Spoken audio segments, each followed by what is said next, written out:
Hello and welcome to Best of the Rest. Normally, this is a show where we take a second look at a movie that was poorly received upon release and challenge ourselves to only talk about the things we like and what the movie does well, but this is a bonus episode that we like to call Best of the Best. We will be talking about a brand new release. In this case, this little movie called Superman. Superman 2025, the new one, the one that just came out. We've seen it. We're going to talk about it. Everything we enjoyed, everything we like, all the positives. That's what we do. My name is Chris Logan, and I am joined, as always, by my co-host, Mr. Andrew Williams. Andrew, say something to the listeners. Hello. If it wasn't clear already, this is going to be a spoiler-filled discussion, so if you have not seen the movie, this is your warning. Turn this off. I don't even know why you started it, honestly, if you haven't seen the movie yet. It's wild if you're hearing my voice and you haven't seen this movie, but you've been warned. You've been warned. You've been warned. And this time that we jump in, Andrew, before we dive into the movie itself, though, I want to kind of get a gauge on where your anticipation, where your hype levels were at going into this movie. Because I know, as sure many listeners do, that Superman, I mean, he's your guy, right? He's your number one superhero, your favorite. And like many people, many fans of the character, maybe you're not enthused with every adaptation we've seen, but we had this new movie coming out from James Gunn. We talked about the trailer at some point in our podcast. So walking into the movie theater, how were you feeling? Feeling hopeful. Optimistic. Just everything I'd seen so far largely seemed to be unabashedly Superman. So walking in, I was pretty excited. And obviously the early word of mouth being very positive, that certainly added to it. But, you know, I don't know that it was the most anticipated I've ever been for a superhero movie ever. But,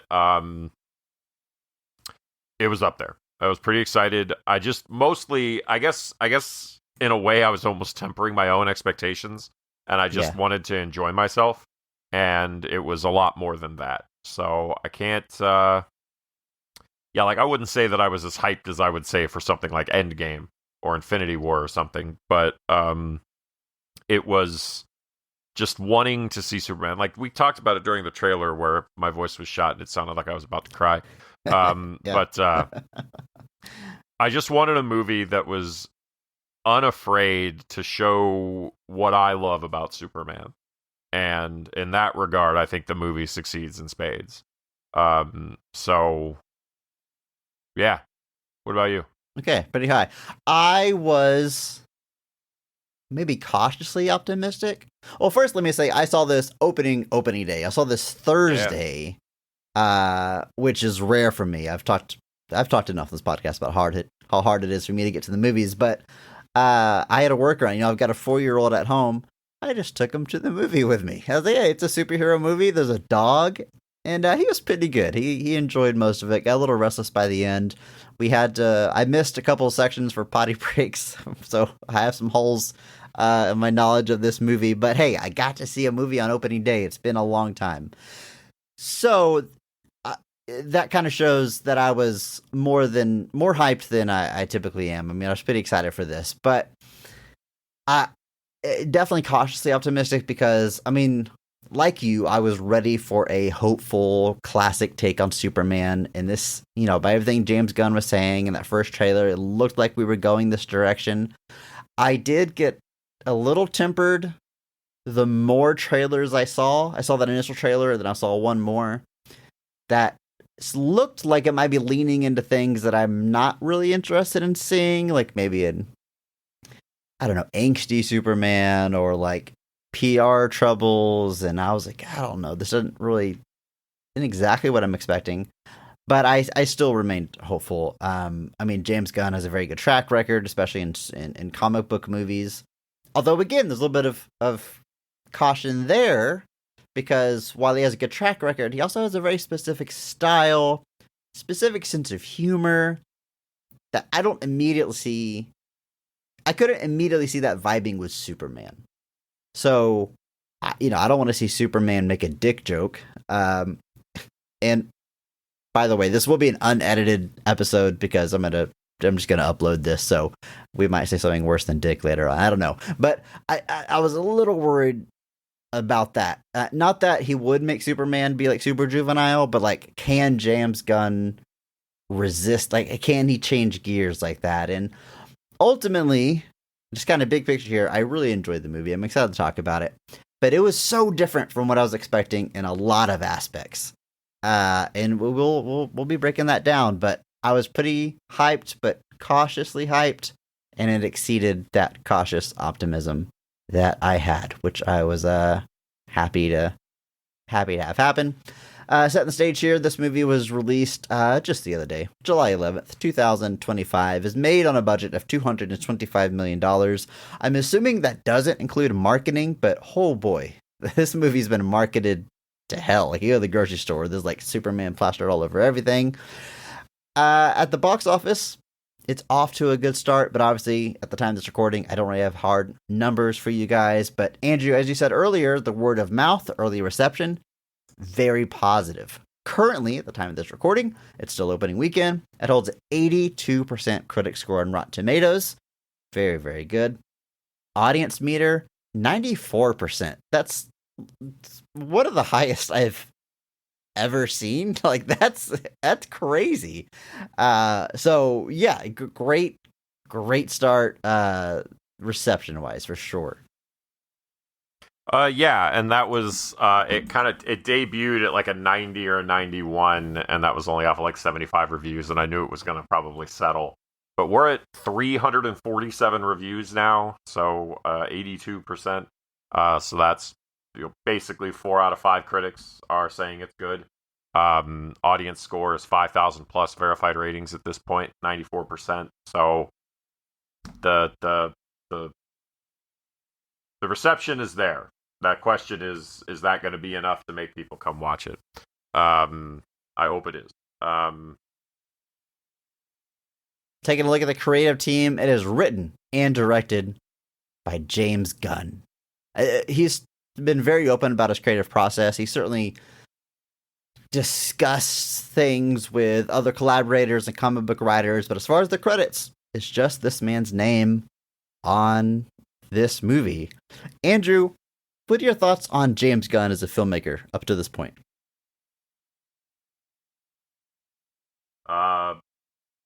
I don't know that there's anybody better at. I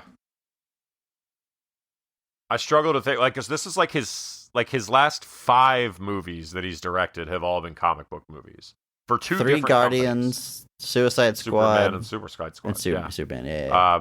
You throw in the fact that he also did all the writing and was the voice director for Creature Commandos. He also writes and directs Peacemaker. Doesn't direct all those, but he does write a bunch of them. Like, this dude's basically been living in superheroes since he took the Guardians gig in like 2012 or whenever that was. So for the past almost 15 years, basically. I mean, if you include Super in these discussions, then he's been in the superhero genre for well over 15 years. And Super apparently is like what got him the conversations with Marvel. Like, I was watching a video where he was kind of breaking down all of his past projects, and he kind of points to Super as that thing that did kind of have people look at him and be like, oh, hey, what are you thinking about this? And so I can't deny that I have largely enjoyed everything that he's done. I've obviously gone back and watched things like Slither, and I have watched Super. I mean, even on this podcast, we've talked about Scooby-Doo. We've all mentioned Dawn of the Dead. Overall, it's a pretty solid track record. Yeah, I think he deserves a lot of credit for that Dawn of the Dead remake, and Zack Snyder too. I'm not trying to be back in at the director, but that's a tough thing to, modernize, remake a classic movie like that. We see it attempted time and time again, but that one really stands head and shoulders above so many others. It's such a good adaptation, such a smart way to do it. And that was, he talks about that in that same video too, about just like, he's like, well, I don't want it to be exactly the same. So he's like, so let's look at the scenario, let's look at the circumstances, and let's find maybe a different way of approaching that concept. while still making it Dawn of the Dead. And so, but yeah, I mean, and even, but just, yeah, generally speaking, like, obviously he's never going to be seen in the same conversation as like a Nolan or a Villeneuve or anybody like that, because he's not doing, I don't know. I don't know the nice way to say it, but like, he makes popcorn movies. That's what he makes. And he's really good at it.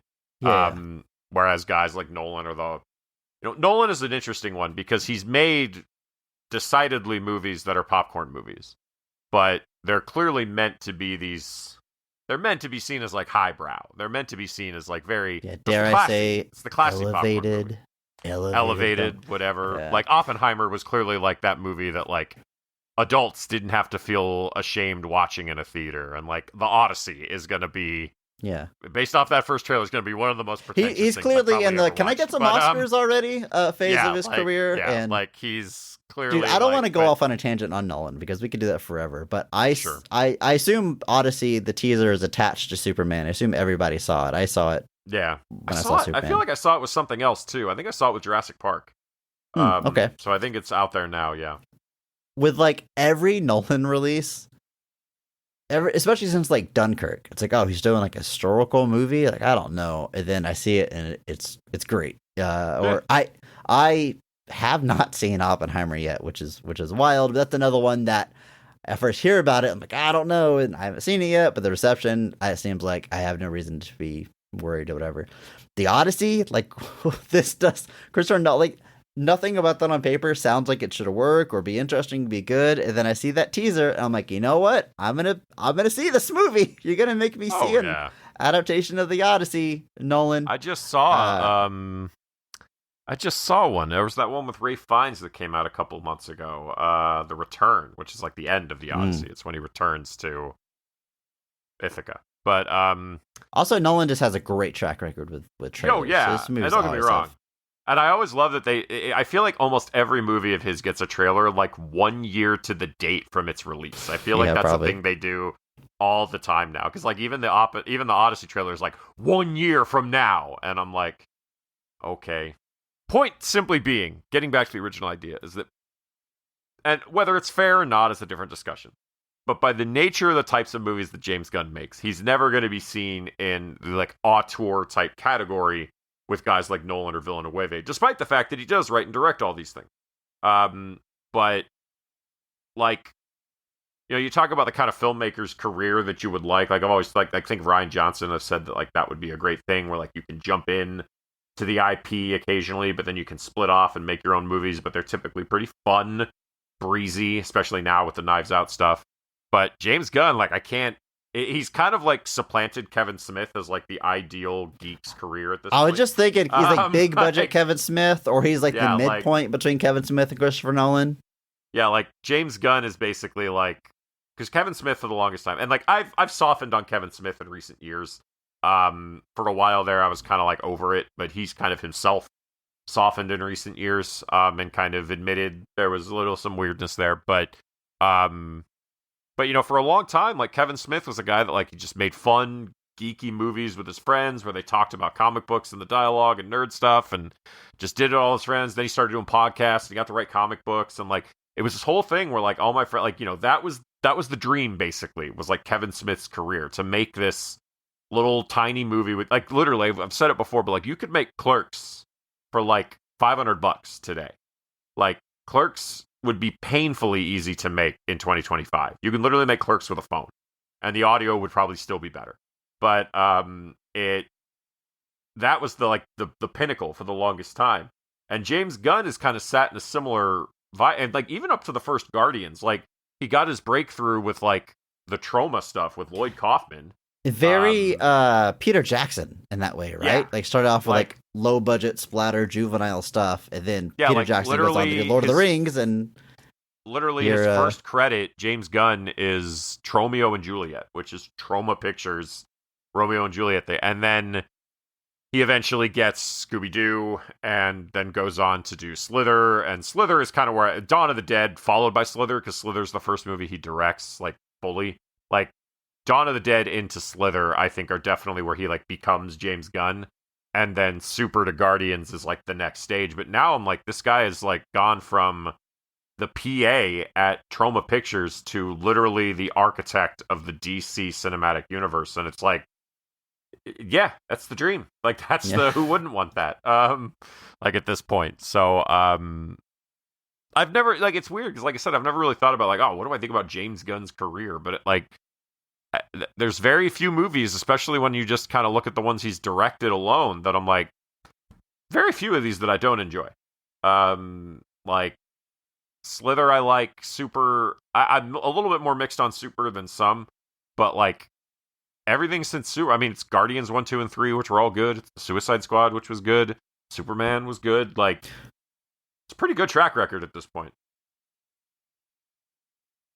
Normally in our episodes, this is where I read you guys a synopsis of what the movie's about. I don't even remember if I do that in bonus episodes, but I didn't write a synopsis for this. It just came out. You presumably saw it recently. It's about Superman. And he fights Lex Luthor. I mean, it's pretty classic stuff.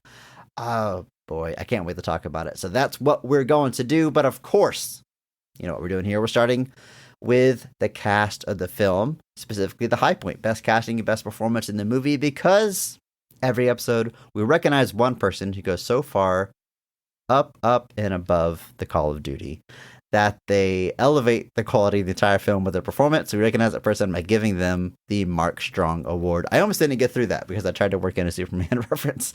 Andrew, who is getting your Mark Strong Award for Superman? Humanity at large, for having something to aspire to. Now, this is kind of a tough one because much like a lot of James Gunn stuff, this is cast extremely well. Like, I agree. I don't know that there's no slouch here anywhere. Like, everybody is pulling their weight. Everybody is doing exactly what they need to be doing. Everyone is, doing the work. But without a question, the center point of this movie, the whole thing hinges on this. David Corenswet as Superman is getting my Mark Strong Award for Superman. Because it doesn't work if he's not dialed in.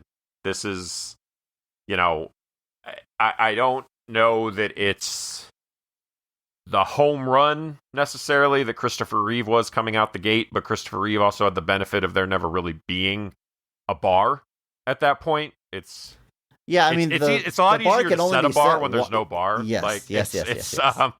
So when you're defining it, it's easy to kind of jump into that. But I think David Corenswet coming out the gate, there's not a lot of Clark Kent in this movie. In fact, there is very limited true Clark Kent in this movie, but the one scene we get, I think, really does illustrate the differences, and does make it clear.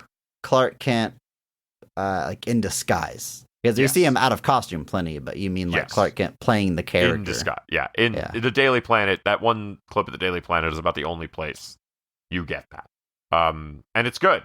It's one of the criticisms I had towards kind of the Henry Cavill version of Clark Kent, in that it wasn't different. There was just no real split between them. Well, we also don't really see it. Like, they tease it at the end of Man of Steel, and then we go right into Justice League. It's like in between movies.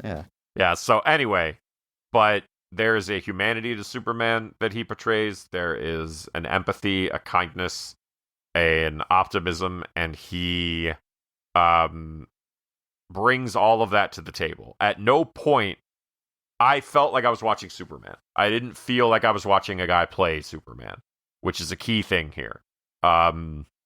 He embodies the role. He comes out swinging. He comes out crashing, actually. But it's a great performance. And if he's going to be the center point of this whole thing, I don't know that you can do much better than this. So for that alone, for the chemistry he has with all the cast, especially with Rachel Brosnahan, it's Superman. It's a great pick, Andrew. I'm not surprised you're going this way with, you know, how much the character means to you and how great of a job David does here. This casting isn't, like, I'm not familiar with his work before this, and no one is. he Sorry. doesn't have. I feel like even if you didn't know Henry Cavill before Superman, once you saw a picture of him, you're like, oh, of course they cast this guy. Look at him. He's built like a brick shit house, and he has the jawline, and like, you know. So he didn't have like that factor, which isn't necessarily like a bad thing, but like it wasn't until I saw his performance in the movie itself that I fully came around, or like I got it. And this movie, it does a lot of smart things, but one of them is it does what Insomniac did with the Spider-Man game, where it's not an origin story. It's just a few years into their career. So we still get like a young superhero still learning the ropes, but without spending half the runtime telling a story that's already been told, that everyone already knows. Because that's a lose-lose situation. You either do it by the numbers, and it's like, why'd you do this? Or you try to have your own take on it, and that's often a recipe for disaster. And Superman specifically is in dire need of a classic take and not some alternate take, because we haven't had straight up Superman in quite a long time. So I love that we just jump 3 years into his career. I love that for a lot of reasons, but just talking about his performance, I like that we have a Superman that's not giving stoic PSAs about the safest way to travel. He's not preaching to the world about nuclear arms. Like, that Superman is to come. This guy is like still figuring things out.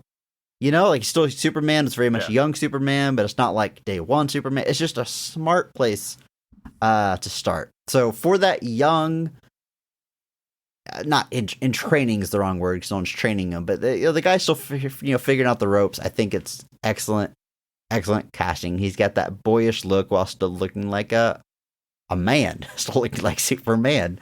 And you're right, we don't see a lot of Clark Kent as far as the disguise part, but the farm boy in a big city comes through in the dialogue quite often. I almost wish we had more of it, but every time he says like golly or gosh, or he's just an innocent boy at times. Like, I love that shining through the character, and he delivers it all believably and super well, and I think it's great casting. Can't wait to see more from this man as Superman. But for my Mark Strong, I'm going somewhere else, Andrew. If they had made this movie like that Harrison Ford movie, Call of the Wild, where the dog on set was like a guy in a blue suit, I would give that man a blue suit for playing Crypto. But that's not how they did this, so I can't give a CG character the Mark Strong Award, but boy do I love Crypto, and we'll talk about it. As far as the humans on set acting, I've got to give it to Nicholas Hoult as Lex Luthor. I thought this was incredible. We've talked about Nicholas Hoult a lot on this podcast. We talked about him in the X-Men movies. We talked about him in Renfield and probably some other times, because this dude is in everything. And he's an actor that's very easy to take for granted. I think I've made this exact point before, because he always delivers. He's always very good. He's rarely at the center of the movie. He's really the star. Even something like Renfield, where he's the main character, you know, we're looking at Nicolas Cage as Dracula. That's the headline, you know. The X-Men movies, he's Beast. He's one of the main characters, but it's ensemble cast. And you look up and down his career, he's the titular boy in About a Boy. But, you know, that's a Hugh Grant movie. He's always, like, just left of center. You know, The Menu, another one. Love that movie. Love his performance. But he's not at the center of it. And that's kind of been his place. But he crushes it every single time. The first time I saw him bald in the trailer, I'm like, yeah, he really has the look. And I like him in everything he's in. But just to pause real quick on the performance itself, I'm going to come in with probably not a hot take, but maybe an ambitious one. This is the best Lex Luthor I've seen on screen. I'm talking about the character. Performances aside, not talking about Gene Hackman. Like, the character of Lex Luthor, this is the best one I've seen in a movie. Is my favorite. Because it's usually like Lex Luthor is the businessman that hates Superman. And he has like real estate deals and uses his money to try to bring him down. And that's about the extent of it. But this is like a megalomite, you know the word I was trying to say there, right? Megalomaniacal. Yeah, that's it. I'm not gonna try it again. A narcissist, an egomaniac. Like, it's so far beyond just a businessman. Like, he has wealth, and that is how he, you know, makes things happen. But like, he has his own pocket dimension. He's using metahumans as weapons. I mean, he is so far beyond just a guy with a lot of money using it to besmirch Superman. Like, he is truly a supervillain. And I haven't seen a Lex Luthor that is a supervillain in a movie. This is full tilt Lex Luthor. Anybody that's ever thought, like, well, how does just a regular guy, how is he an adversary to Superman? This, like, checks all his boxes. This answers all those questions. Now, as far as the performance itself, back to Nick Holt, I think he delivers it all perfectly. He just slowly becomes more and more unhinged throughout the film. Like, he's unhinged from the beginning, but whenever he's going on his rant about jealousy and great men and Galileo and, like, just off the rails, boy, he delivers it so well. I mean, he's got tears in his eyes just from sheer frustration and anger, and Superman existing just drives this man insane, and he's willing to do anything to make the world see him the way that he sees him. And they couldn't have picked a better person to play this Lex Luthor. I love this take on Lex Luthor. I think this is, especially comparing it to other Superman movies, this is one aspect that's really elevating it for me. Like, this, yeah, I think I've made all my points here. Full blown, full tilt Lex Luthor. I love it. Best one I've seen in a movie. Yeah, like, as far as somebody who embodies the Luthor versus Superman from a purely, like, self-interested, like, somebody who the very existence of Superman drives insane. That Lex Luthor, this Nicholas Hoult, he's giving us the best version of that. Of just giving us something that is 100% full tilt, no question, the obsession this man has with Superman. And that is, yeah, like you said, a full-on supervillain Lex Luthor. Like, Gene Hackman in Superman the movie is an iconic performance, but it's not driven by the ego that this performance is. That the relationship of Luthor and Superman in Superman the movie is not the same as it is here. In that movie, Superman is a relatively new phenomenon, and Luthor is mostly just kind of intrigued by it more than anything, and just sees him as an obstacle.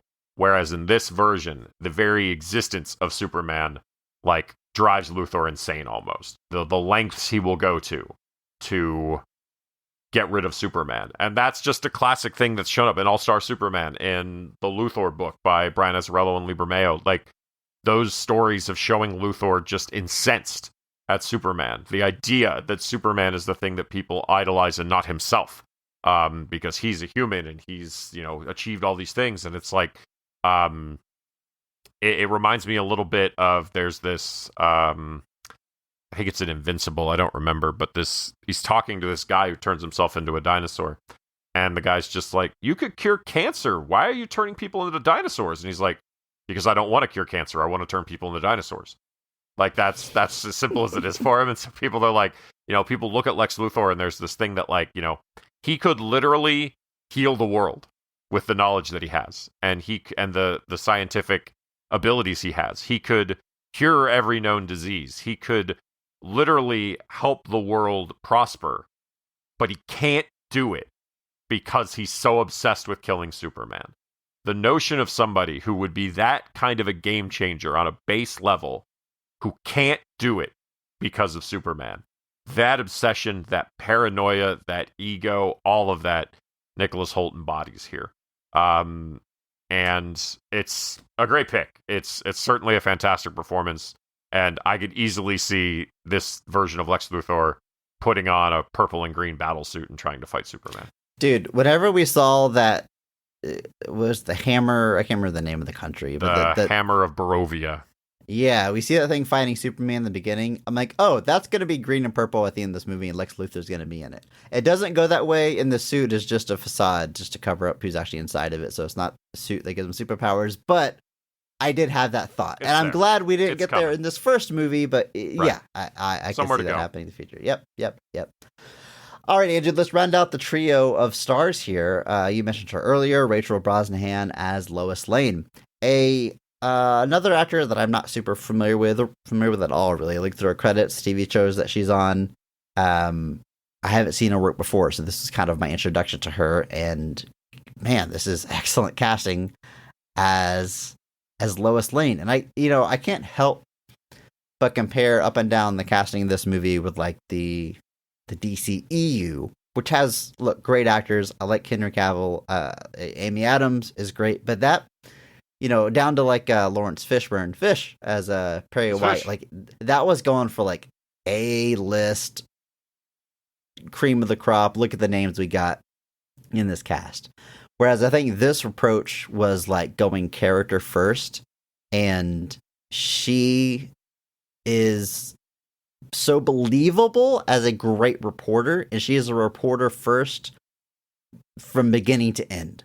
I mean, like, their romance relationship is a cornerstone of the movie, but she's obviously very good at her job, and that is her focus throughout, which is, I mean, that's Lois Lane, right? I mean, it's a character that's easy to define by her relationship to Superman and damsel in distress and all those lanes, and no pun intended, which, can happen from time to time. That's fine. But they did such a good job of, I mean, James Gunn and Rachel, of keeping her three-dimensional and independent and her own person and interesting.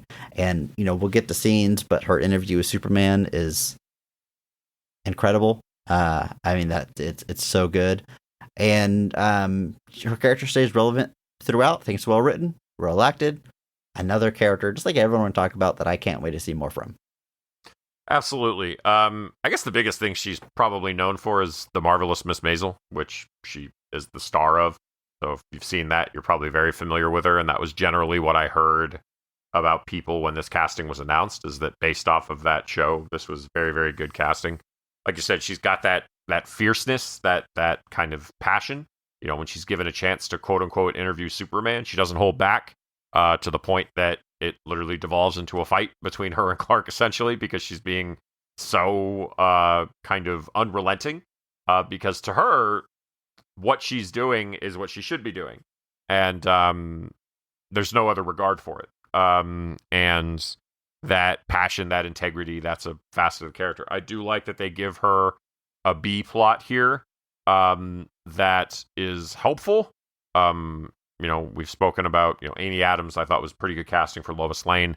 But one of the more confusing aspects I think I've said of BVS, #PP, is the weird investigative plot they give Lois. It's a very strange, convoluted plot that just kind of really drags the plot down and doesn't make a whole lot of sense. And it's something they avoid clearly here by giving her something that doesn't just make more sense from just a purely understanding perspective, but also ties heavily into the plot. So while we're dealing with this A plot, there is this unfolding background, and some of the ways they handled this I thought was just really, really clever. That basically, as the movie concludes, the stories collide, and what's happening on one side ends up impacting the other. And so I like that the character gets a sizable amount of screen time, gets something to really dive into. And yeah, Brosnahan does a great job. Andrew, I would like to talk about the Justice Gang.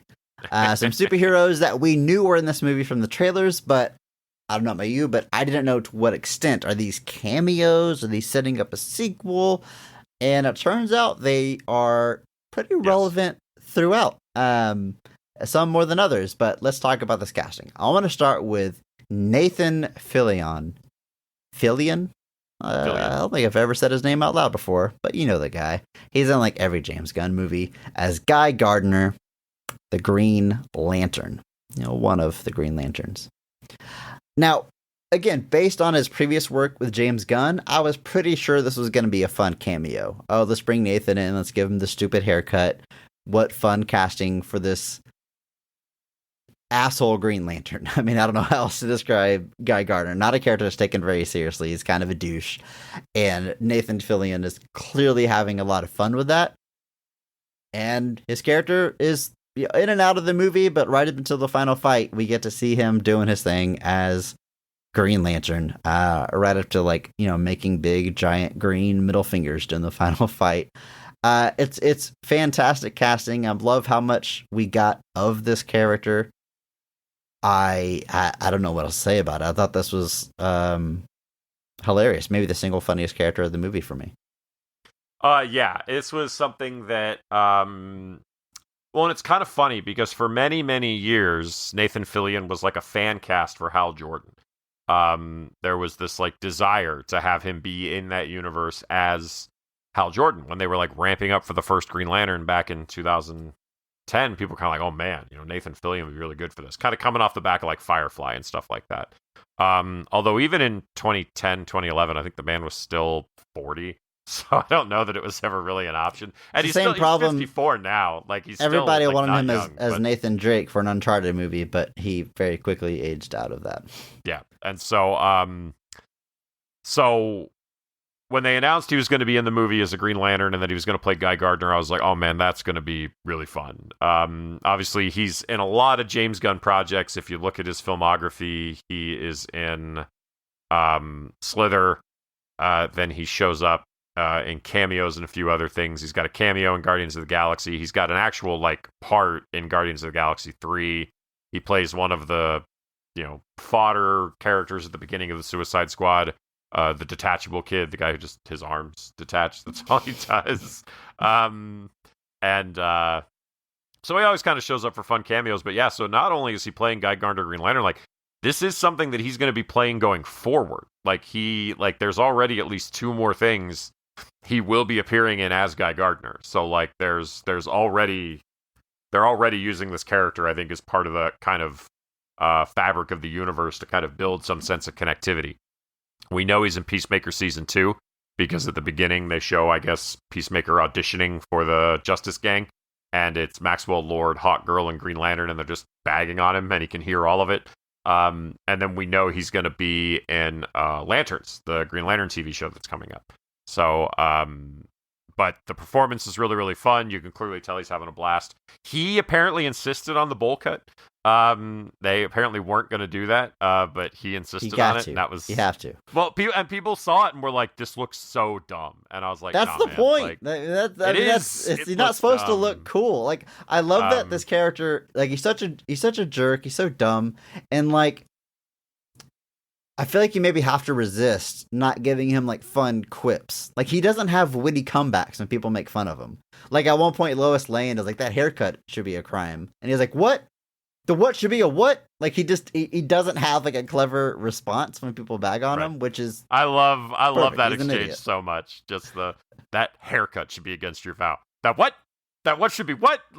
He's just he's just incensed that how dare. I love when he's talking about it and he just openly says that Clark Kent is Superman. And she's like, "Oh, why does he trust so many people?" And it's not everyone, just us, because we are of the cloth. And Lois stops and is like, "Of the cloth?" And he just goes, "Of the cloth," and motions to his own costume. And I'm like, this is too good. It's almost too good. But no, so on one hand, it's fun to see Nathan Fillion finally kind of get to play Green Lantern. He did voice Hal Jordan a bunch of times in cartoons. There was actually a very funny series that Tim Daly, who used to voice Superman back on Superman the Animated Series, he used to do a series called The Daily Show with his son, Daly, as they spell their names. But there's an episode, they did 2 episodes that are really, really great. One is called, they might even just call it, they might call it Super Friends or whatever, but the whole notion of the episode is that Tim Daly has gotten stuck and he's acting like Superman. And his son doesn't know how to snap him out of it. So he calls Nathan Fillion, who's voiced Green Lantern, to come help. And he's like, "My dad's in that room. Just do what you can to help." And so Nathan Fillion goes into the room, and then Sam checks, and they're both just acting like their characters now. Like, Tim Daly's got a Superman pajamas on, and Nathan Fillion's got, like, a Green Lantern costume on, and they're, like, rolling around on the bed, flying and stuff, and then he calls Michael Rosenbaum to be like, hey, I need some help. Like, they're both stuck now. I don't know what to do. And he's like, I know you played Lex Luthor for a lot of years, but maybe that might help snap my dad out of this. And he's like, and Michael Rosenbaum is like, I get it, man. I was the voice of the Flash for 10 years. And Sam's like, oh no. Oh God. And then he walks into the room too, and it's just all of them messing around being superheroes. But so to see Nathan Fillion kind of realize the dream now and get to play it. The other really great episode of The Daily Show is Tim Daly and Kevin Conroy do a Batman v Superman episode where they just recite like all the dialogue from Dark Knight Returns and a bunch of fun stuff like that while they Wonderful. In person fight each other. It's very, very fun. But to see Nathan Fillion realize the dream, to get to play a Green Lantern on screen and get to continue doing it, like that's the best part to me, is that like this is not like a one and done. This is something where he will get to keep doing this, and also just on a base level of like having a Green Lantern on screen for like the first time since Green Lantern, basically. Like we have that cameo one of scene, what's his face in Justice League or Batman v Superman, whatever it is. I don't even think he uses his lantern. I don't think he forms anything. Right? Yeah, I think he just shows up in costume. Just dies. Yeah. Who are we talking about? The weird I'm talking about from Justice League? the Snyder Cut cameo. Oh, that's not real though. That doesn't happen. That's just a picture. Just a picture? Doesn't he show up at the end? No. He wanted him to. No. It was supposed to happen. Like Zack Snyder shot it, and then Warner Brothers said, "Hey, don't do that." And he almost put the movie over it. So and it's in Martian the movie, Manhunter instead? Yeah, it's Martian Manhunter. Okay. So in the movie, though, there's during the flashback where the gods are fighting Darkseid, there's a Green Lantern cameo where he succinctly shows up and dies. So to actually have like a fully formed Green Lantern on screen for the first time in basically 15 years on that level too, it's just really, really cool. So to see that stuff happen, it's just fun to see. Now that brings me to the biggest surprise, the biggest treat in the movie. Again, these superheroes we saw, cameos, I didn't know what to expect. But Eddie Gathegi as Michael Holt, a.k.a. Mr. Terrific. A character that, look... So good. I've read comics. I know most of these characters. I'm sure I've seen Mr. Terrific on the page before, but I'm not going to front. I don't know anything about this character. This movie doesn't give us a big origin, a big backstory. We just see him fighting. We see his technology. He's really smart. And you're like, okay, I get it. And from there, we get this wonderful performance and characterization. This guy that's no nonsense, but not boring. He's such a good foil for everyone else to bounce their silliness off of. Even Lois Lane, who's not really silly, but there's that great scene within the ship, and she's going on about her feelings for Superman and what they actually call themselves and where they're at in the relationship. And Mr. Terrific, who already said he's not interested, just has a look on his face like, I don't care. It's so good. Stop speaking, please. I love this guy. I love his look, love his style. It's very like 70s bravado, 70s cool. He's got the leather jacket and the almost like the flat top hair. It's wonderful. Very cool character, very cool look, very cool powers. Gets like the quintessential James Gunn action scene, right? He gets the action scene that's set to like a pop song, which he finds a way to make happen in all of his movies, and it never gets old, turns out. I love this character. Like I said, I knew next to nothing about the actor or the character going in, but I got a feeling he's going to be the Mark Strong Award pick for a lot of people watching this. Yeah, I think he was definitely the surprise for a lot. And it's super us to watch, because one of the comics I read growing up, one of the first books I really remember reading was Jeff Johns before Jeff Johns did all of his Green Lantern stuff. He had a really extended run on The Flash and a really extended run on a book called JSA, Justice Society of America, which we see a version of in Black Adam. But in that book, Mr. Terrific shows up, and he is a legacy character. There is an original Mr. Terrific from the Golden Age, and so Michael Holt is meant to be an updated version of that character. this character, like, he looks exactly like him from the comics. Like, if you look at a picture of this guy from the comics, it looks exactly the same. Like, he wears the jacket and everything. Like, it's like fair play written on the sleeve of his jacket, like terrific on the back of it. Like, it embraces it completely. Like, there's not a moment where it's like, we're afraid to feature Mr. Terrific as he is. This is exactly what he's supposed to look like. And it's a big surprise. It's a lot of fun.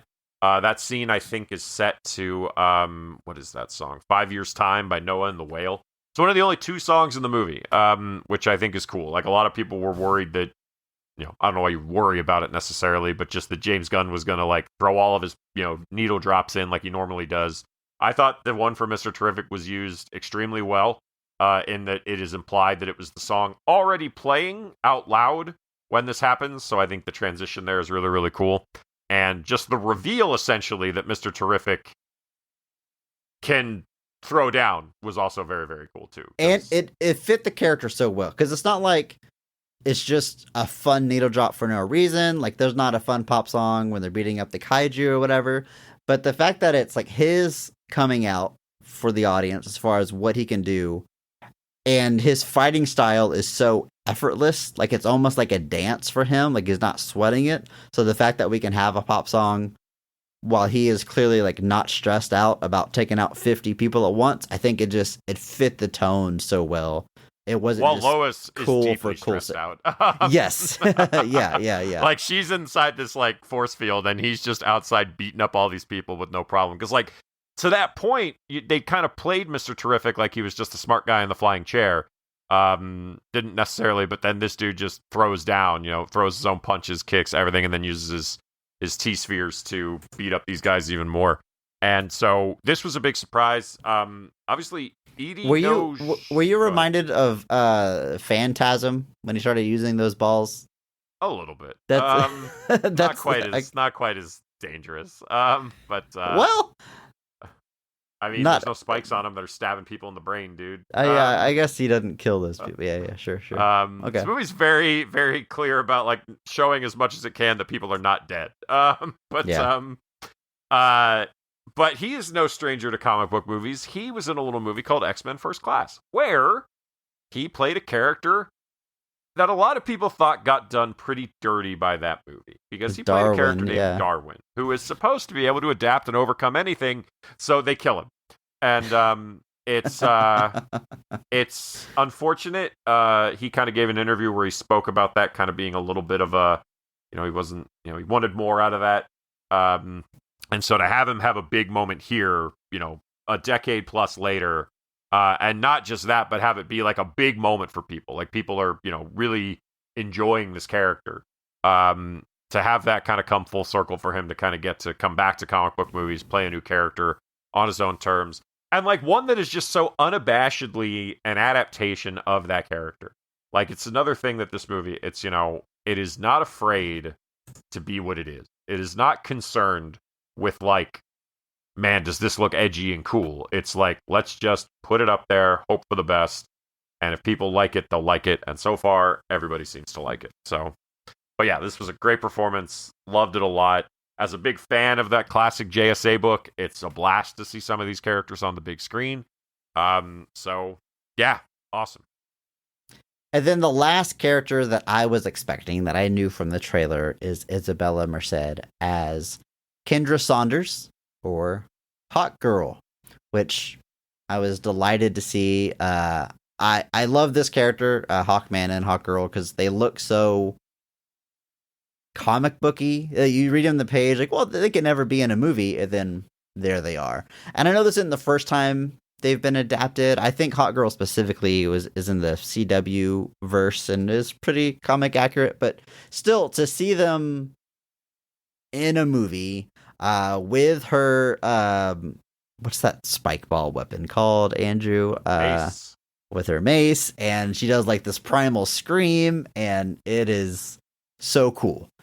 Of the Justice Gang, I think we maybe get the least screen time and characterization from her, but all these characters are recurring, and we'll surely get more from them later, but she makes a big impact with her presence here, and maybe her key scene is her showing how she is not like Superman.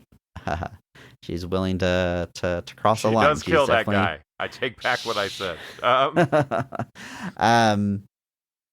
Yeah, but I love the casting. Again, an actor that I haven't seen too much, but is certainly blowing up right now.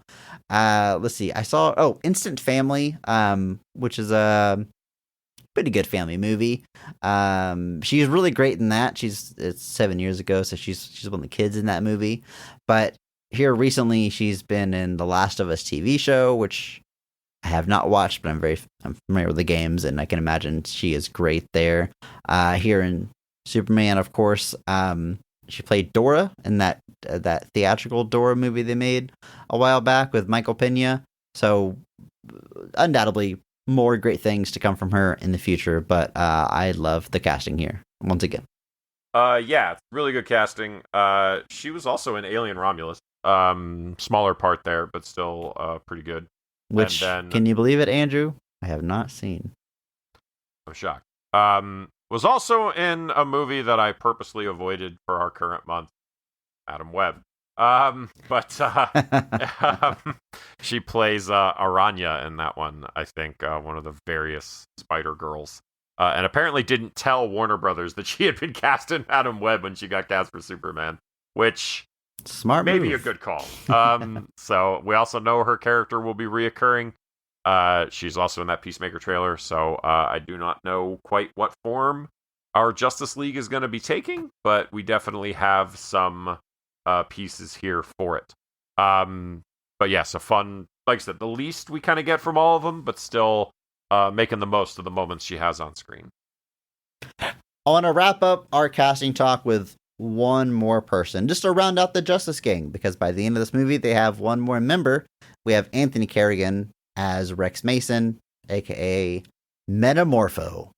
Man, another weird pull from the DC lineup, a character that I'm familiar with from Batman and the Outsiders, or just the Outsiders, either title. So I knew a little bit about going in, but talk about like a weird looking character, weird power set, and once again we are fully comic accurate here, down to their look whenever they're not transforming their matter into other elements. Worked in very intelligently. This is how we get kryptonite into this movie, which I think is just a genius way to do it. And I love that this character, like, they have that part to play plot-wise to, be captured by Lex Luthor and form kryptonite to keep Superman held prisoner. But once he breaks out, he continues in the rest of the movie, in the final fight, and joins the Justice Gang. Like, they make full use of him, and I love the performance from Anthony Carrigan. Something about that guy's voice, like, almost soft-spoken, young, boyish voice coming out of that crazy looking character. I love that juxtaposition. Humanize him so well, which can be really hard to do under that, I assume, combination of makeup and some probably CG. But great casting. I know this guy from Gotham. He plays Victor Zsasz there. I'm sure I've seen him in some other, distinct looking actor that's been in a ton of stuff. But a character I did not know was gonna be in the movie, and I was happy to see. And great casting, as has been the case throughout. Yeah, and this is a wild character to just see on screen, comic accurate appearance, everything, including his kid. Like, the fact that they put his son in the movie too, like, just wild stuff that, like, you never would have imagined ever seeing on screen ever, even in, like, the most generous of MCU movies in a lot of ways. But he is an interesting character because his daughter is, or his wife, or his son rather, is usually because he is married to the daughter of Simon Stagg, who is his own. There's a brief Easter egg for Stagg Industries at one point in the movie. But she's, romantically linked to Metamorpho, and Metamorpho and Simon Stagg have this kind of rivalry because of it. So it was just interesting to even see that kind of approached in the movie at all. And then the fact, again, that he's just 100% Metamorpho off the page onto the screen. Just fantastic. Andrew, I don't want to get bogged down in this whole cast. It's a large cast. There's other people we can talk about as we talk about the scenes of this movie, but I'm ready to do that, Andrew. I'm ready to talk about the scenes of this movie, our favorite scenes, the best scenes, and that's where we're going to start, the best scene of the film. So, Andrew, I want you to start us off here. When is this movie firing on all cylinders? What would you say is the best scene in Superman? The whole thing. Opening credits to opening closing credits. Yeah. The post-credit scene. On the winter thing all the way to the end credit, the post-credit sequence. Yeah. You? Okay. Yeah, it was great. There's two dark spots where I had to take my son to the restroom. I can't vouch for those scenes, but the rest of them, top notch. There's a lot of things I could point to. The scene with his dad, obviously, where his dad, the whole struggle of this comes from one of the many cameos in the movie on top of everything else. Bradley Cooper as Jor-El, which was wild. I did not see that coming. But I thought he was doing a voice. I thought that's what had come up. But, James Gunn calling in those Guardians favors. The first time Bradley Cooper has appeared in a James Gunn movie. Yeah, but still didn't have to interact with any of the rest of the cast, I'm guessing. Yes. So he's like, we're going to see your face, but you're still not going to talk to anybody. Because the reveal here, and this has been a little point of consternation among some fans, is in this movie, there is a reveal that Jor-El and Lara expected Kal-El to rule this planet, basically, because they're so simple, and he will be so powerful. Now, Andrew, I gotta pause you right here. Okay. You brought it up, but you gotta dive into it. Sure. Okay, look, I know you love this movie, and I love it too and everything, but Man of Steel, we've discussed it. This is not a hot take or anything, but what they do with Pa Kent in that movie is controversial. What they're supposed to do, let those kids die, and he says, maybe. And then he would rather die himself than Superman reveal his power. Like, it's a wild take on Pa Kent. A big diversion from that character. Didn't sit right with people. I know you specifically are not a fan. But the thing about Superman is he has two dads that are both great. In fact, Man of Steel, that universe where they maybe fail on Pa Kent in most people's eyes, Russell Crowe as Jor-El is seen as a high point. I know you love it. Yeah. The Krypton stuff of Man of Steel is probably my favorite part of the whole thing. Not just in Russell Crowe's casting and Michael Shannon's casting, but just also in the fact that, while this movie does go back to, the Crystal era Superman stuff, that movie was like, you know what? Let's just do something wholly different. The whole alien feel of Krypton, the best part of Man of Steel. Now, I basically guess what you're about to ask me is, how do I feel about this diversion in Jor-El? Correct. It is. Well, it was interesting to me that they doubled down so hard on the message is not manufactured. They really wanted it to be very, very clear that this message is not fake. Because I kind of thought that's where we were going to go with it. Was that Luthor had other people translate it that just made up what it means. But I'm going to put it this way. Jor-El is somebody who has been portrayed a variety of different ways in the comics. His point in his role in Clark's upbringing, to me, is secondary to Pa Kent. Because it is Pa Kent and Ma Kent that are why he is the way he is. And this movie embraces that by the end. With Jor-El, there's always been a little bit more room for interpretation. Now, would I have done this? Probably not. I'm not going to say that it's something that, I don't really know where you go with it now. Obviously, I think where you go with it is you just don't really deal with Jor-El anymore. But, is it safe to say you're not excited by the change, but it's not nearly as damning as Man of Steel's take on Pa Kent? To me, changing Jor-El is way less of a thing than changing Pa Kent. Okay. Because when you change... Because Jor-El has largely only ever been informational in a lot of ways. Now, Man of Steel makes him a little bit more in the forefront by kind of making him have a physical presence. the Superman Donner movies obviously have him be a semi-interactive AI type thing that Clark can talk to. With this one, having him be the way he is, I think the change is fine. I don't know that I'd do it. I think it was an easy way to create tension that gave Clark a moral journey apart from... Because that was the goal of it. It was not just to give Luthor the ammunition to make the public just trust Superman. It was to give Superman his own mild path to take. But yet, on that path, he still somehow never abandons being Superman. Fun how that works. You don't need to go on a sojourn into the mountains where you see your dead human father to understand that you should still be Superman and save that squirrel.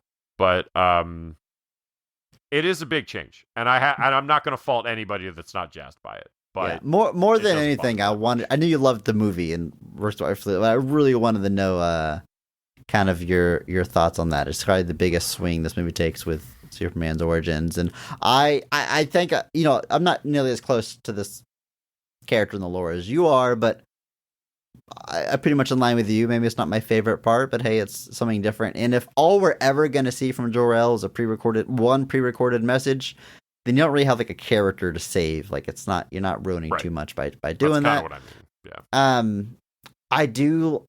I think the silver lining here is that Paul Kent turns it into one of his best lines. He says, I think what's more important than the message is what you decided that message meant, which I thought that was really powerful. Anyway, Andrew, what's your favorite scene? I don't know. We got in the weeds there. What's your favorite scene in the movie? It's probably the confrontation between Luthor and Superman at the end, where Superman gives the entire distillation of his character to Luthor's face. Dude, yes, I agree, 100%. Yeah, that's exactly where I was gonna go. Just where he's like, he calls him an alien, and he's like, no, like the whole thing. He's like, I'm just as human as anyone else. Like, I wake up and I don't know what I'm gonna do, but I put one step in front of the other, and I make mistakes. It's that version of the Jor-El speech where he's just like, they can be a great people, Kal-El, they wish to be.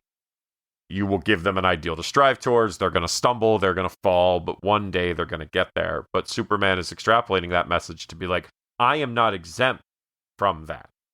I'm going to stumble. I'm going to fall. But that's what makes us human. And that's more powerful than anything.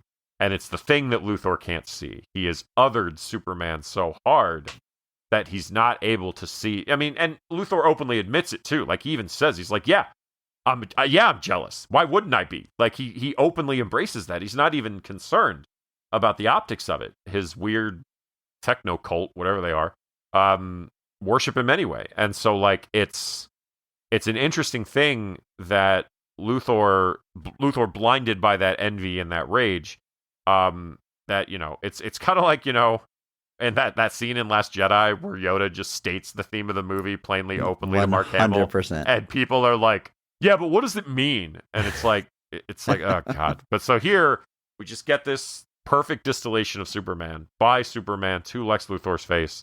And Luthor says exactly what you would expect him to. He's like, don't patronize me, basically. Like, you patronizing twit, whatever he calls him. Because he can't see that. Luthor is so blinded by his own rage and greed that he can't see Superman for what he is. He has to see him as a threat. And if there's a moment in the movie that made me really happy, it was that one. Yeah, I agree 100%. I mean, you have our Mark Strong Award winners, one in this big face-to-face, and of course, it's not like a physical confrontation. It's not a fist fight. That wouldn't make any sense or be interesting. Like, it's their ideals clashing, which neither one is gonna budge, but they're, they get expressed very pointedly. And you're right. I mean, David Cornsweet kind of just looks at the audience and is like, here's what makes Superman great. Here's what, for all the people that have, I don't know. I don't blame anybody that's like, oh, I don't think Superman's that interesting. I just assume that person hasn't seen certain adaptations or it just maybe hasn't clicked with them, or, Superman's just not for them. There's no one character that's for everybody. But I think it's a character that people don't quite understand the appeal. A lot of people don't maybe understand the appeal, which even myself, I've never like hated Superman or anything, but I've always been more of a Batman guy. But the course of this podcast, specifically going through the Superman movies, but the Christopher Reeve movies, 1, 2, 3, and 4, I'd never seen any of them until this podcast. Really helped me dial in with where the connection is for this character. And I think I was able to distill my thoughts in, I don't know, Superman 3 or 4, one of our episodes, which also gets echoed here in the movie. Because I think there's 2 times when the movie is just like, James Gunn is just like, okay, I'm going to lay it out for you. Here's why Superman's interesting. Because the other one is when Pa Kent is talking to him. And it's a great scene, but amongst many things that he says, he's telling Clark that it is your actions that define you. That's what makes you who you are. And again, the thing that I come to is that, like, Superman isn't Superman because of what he can do. He's Superman because of what he chooses to do. The entire point. It is the entire point, and it drives me nuts when people don't understand that. Superman is somebody who could reshape the surface of the planet into his face if he wanted to.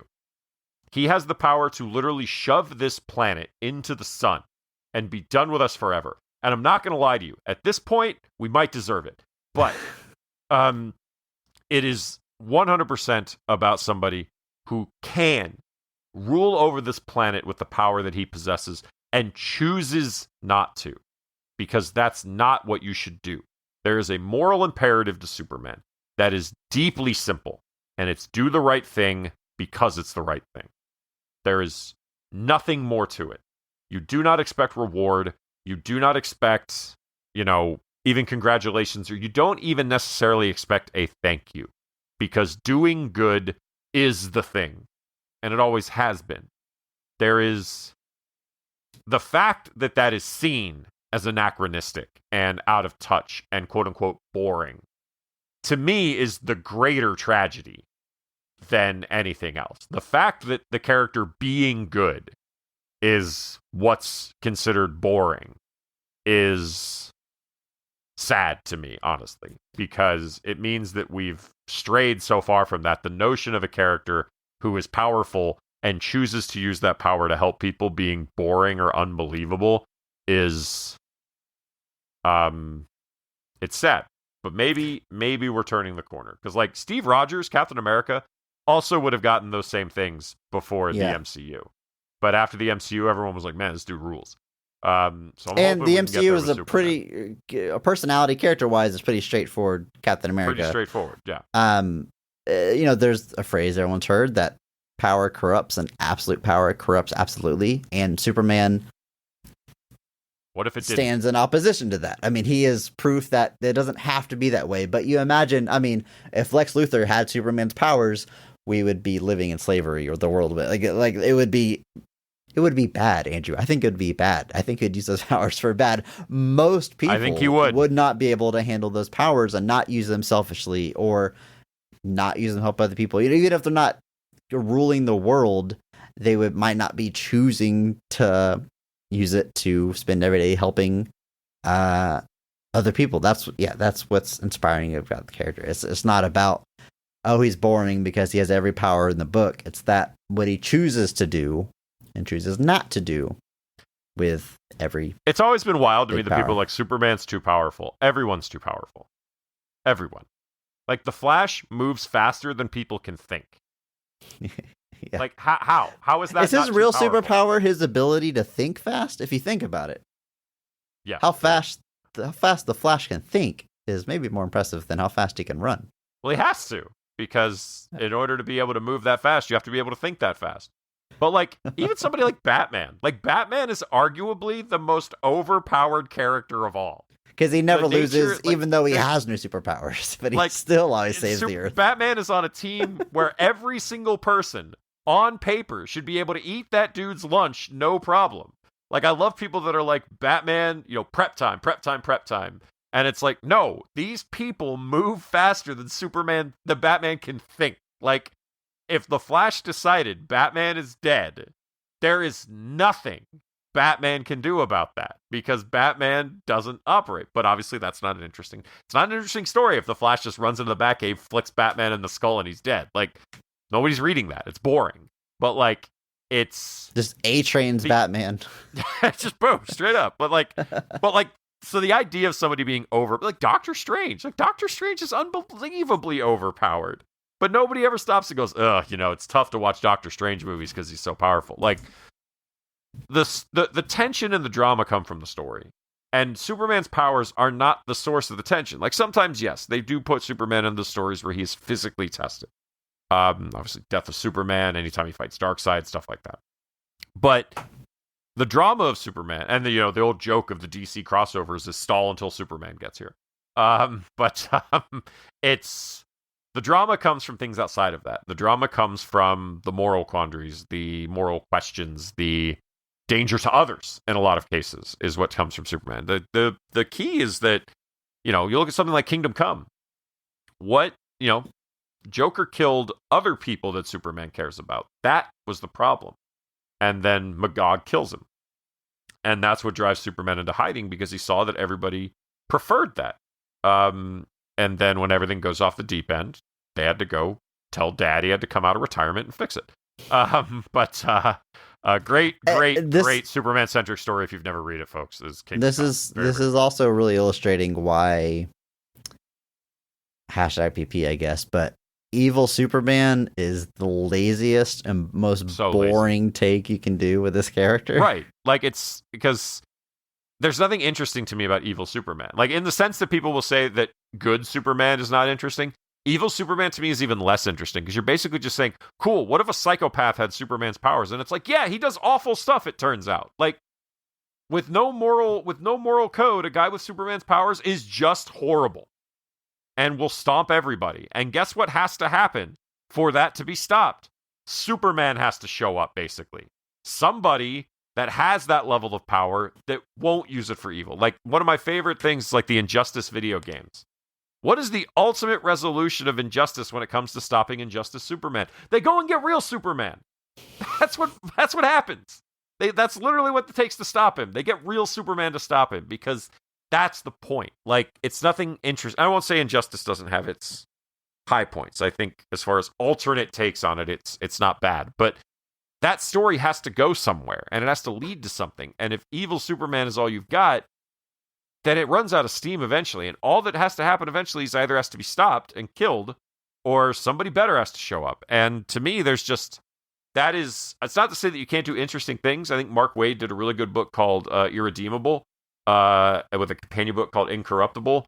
That was a really good take on that. He did a character called the Plutonian, which was basically Superman, but basically he decided that he just didn't want to deal with humans anymore. And on the flip side of it, this Incorruptible book was a villain who watched the world's greatest hero decide to turn into a villain, and that was to him a motivating moment to be like, well, maybe I shouldn't do this. Maybe. And then he has that moment of just like, well, now he's doing objectively awful things, but what if I could be the one to stop him? And it just creates a bunch of more. So, but that's the thing, is you're using evil Superman as a starting point, but there's a clear end game with the story. And so many times evil, like something like Brightburn, which oddly James Gunn was a producer on. I think his brother maybe wrote it, but that one to me just kind of it ends with, and here's evil Superman, and it's like, well, cool. And that, like, people are like, oh man, I hope they make another one, and it's like, what story do you tell with that? The only story you can tell is that evil Superman is eventually stopped by like good Superman. That's really the only place that goes. Or evil Superman has to have a change of heart, which to me, you just stonewall yourself with evil Superman very quickly, and you run out of places to go with it really fast. And again, it's just super lazy. We've done evil Superman already. Like, you want evil Superman stories, they're out there. Whether you want Miracle Man, possibly a really great example of what happens when somebody with Superman's powers decide to go evil, and it's horrible. You've got stuff like Invincible, that's got plenty of instances like that. You want to read the Boys comic, that's fine. The Boys comic, though, is kind of gross. I really don't enjoy it. I don't enjoy a lot of what Garth Ennis does, but you did remind me of a conversation I had once with a friend, though, because I was in college, and I was talking with two of my friends outside the computer lab where we all worked, and we were talking about superheroes, and they were both talking about Batman, because this was like 06, 07, like when Grant Morrison's Batman and all that was like riding really high, and it was kind of a decent amount in the pop culture zeitgeist. And they were like, yeah, man, Batman, Batman, Batman. And I said, well, I've always kind of been a Superman guy. And they both were kind of like, whoa, Superman? And the guy said a line I will never get. He's like, liking Superman is like liking the cool kid in high school. And I was like, what? I was like, first off, Batman is the objectively, quote unquote, cooler character to like. So, like, if anything, Superman's the opposite of that. But I would just never forget what this dude was like. We like real superheroes like Batman, while you like Superman. I was like, dude, we're all dorks here. Like, what are you talking about? Yeah. Like, also, yeah, that guy's cool. You just said he's cool. Why wouldn't I like him? He's a cool guy. Right. Well, just like being the cool kid. It's lame being the cool kid. Yeah, no, like, I get the point they were trying to make. That is so funny. Yeah, it's like evil Superman is like, let's take the most interesting thing about the character and just flip it. And that, it's like, what if Batman had superpowers? Like, well, then why? Like, that's what makes him. Anyway, Andrew, I'm going to bring us back to this movie that we're talking about. I'm going to go all the way back to the beginning of it, because I have like two big positives within the opening minutes of this movie. First off, Andrew, the movie starts with words. With opening text, indeed. Which normally, we've said it on this podcast many times, like that's normally not a good sign. And I'll be honest, when it first started, I was like, all right. But Andrew, I think this is a rare, great example of it. Because the opening text are not doing the worst thing it could be doing. We're describing the events that are going to be explained in the movie anyway, when it's just totally useless. It's actually not about the story of the movie. It's about the world that we're in. It's setting the stage for the story, not giving us story elements. And it's just rapid fire. Metahumans have been around for 300 years. Superman crashed 30 years ago. He's been Superman for 3 years, and he just lost a fight. That's the information that's given. And then, like, we're ready to go. We all know the story of Superman. We know his origin, but this tells us, like, where in the timeline that takes place. And it tells us this is a shared universe of the superheroes. Bless you, bud. And, that was my son. A great use of opening text is what I want to say. Like, it gets your mind right for the story you're about to see. Andrew, would you agree? How do you feel about those opening words? I think it's good because it also gives us a lot. It also gives us a little bit of a time frame. Like, it's just 300 years ago was the first metahuman. So, like, we've already established a timeline of, like, we could go back as far as 300 years with some of these stories if we really wanted to. What I think, there's two things. There's arguably two things this movie does that typically I'm wary of. That I think it succeeds at using. One is the notion of an opening text crawl. Two is a movie with this many other characters. Yeah. And this much setup. This much quote unquote world building. I don't know that I've ever seen it succeed like it does here. Almost always, when a movie is crammed with this much stuff, it is usually just a mess. But this movie is got tons of characters, tons of ideas, tons of things that it sets up for the future. It truly is a thing that is meant to be this starting point that explodes. We always say that, like, you can't start a cinematic universe if your first movie's a dud. And we always kind of say that, like, and it's no good really to spend that first movie just setting up a bunch of other stuff. You have to let that first movie be its own thing. And this might be the first time it's ever still its own thing, while still somehow also acting as this explosion vocal or starting point for a variety of different things. So to be able to do an opening text crawl and have it succeed, and to also basically be a kind of big bang point for this universe with tons of ideas and concepts and teases, but still somehow being a solid first installment and also still solidly being a Superman movie. All three, I guess, of those things are almost a Herculean effort to really succeed at. It was so smart to make this feel like we're jumping into a world that already existed. Like, it doesn't feel like okay, we're launching a universe. It feels more like, hey, this universe has always been here. Here's the first story you're getting from it. Here's a taste of what it's like here. I said earlier, this movie is so not what I expected it was going to be. For one, it's not trying to be like the Superman movie, in my opinion. Like, it's a great take on the character. They got the characterization right. But I'm not ranking the Superman movies. This one's way too new to try to rank. But when the dust settles, I think most people will probably say, like, Superman the movie is still the best Superman movie. Maybe this one's their favorite or whatever. But that movie is so much about Superman and his origin and what makes him great. Kind of like I always say, Batman Begins is the best Batman movie. Like, everything I love about Batman is in that movie. The Dark Knight might be better, have a lot of stuff going for it, but, like, man, it's hard to beat Batman Begins when you're diving into, like, what makes the character great.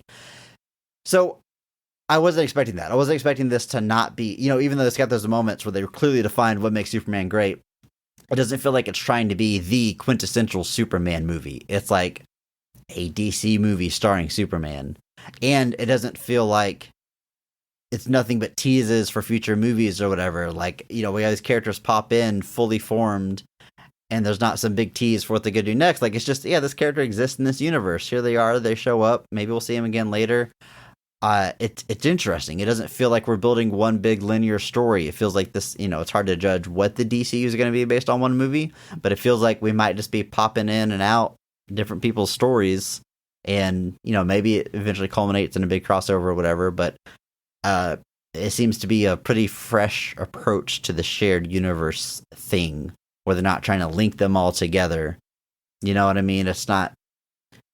I hate to keep bragging on other movies, but like that scene in BVS where the plot and momentum just stops for us to like look at a file on the Flash and a file on Aquaman to like tease the future movies or whatever. Like, this is not that. It doesn't feel like what the MCU is doing. It doesn't feel like what the DCEU tried to do. It feels very, very fresh. Well, DCEU tried to do it to an extent, and then also not in other ways. Because, like, the DCEU obviously had Batman already. Like, that was the reveal, was that Batman had already existed.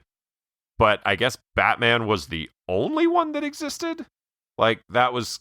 Because, like, we're seeing the debut of Superman and Man of Steel. Yeah, well, Wonder Woman existed, but she was not Wonder known. Woman comes to and then they revealed that she was here in the 80s, so...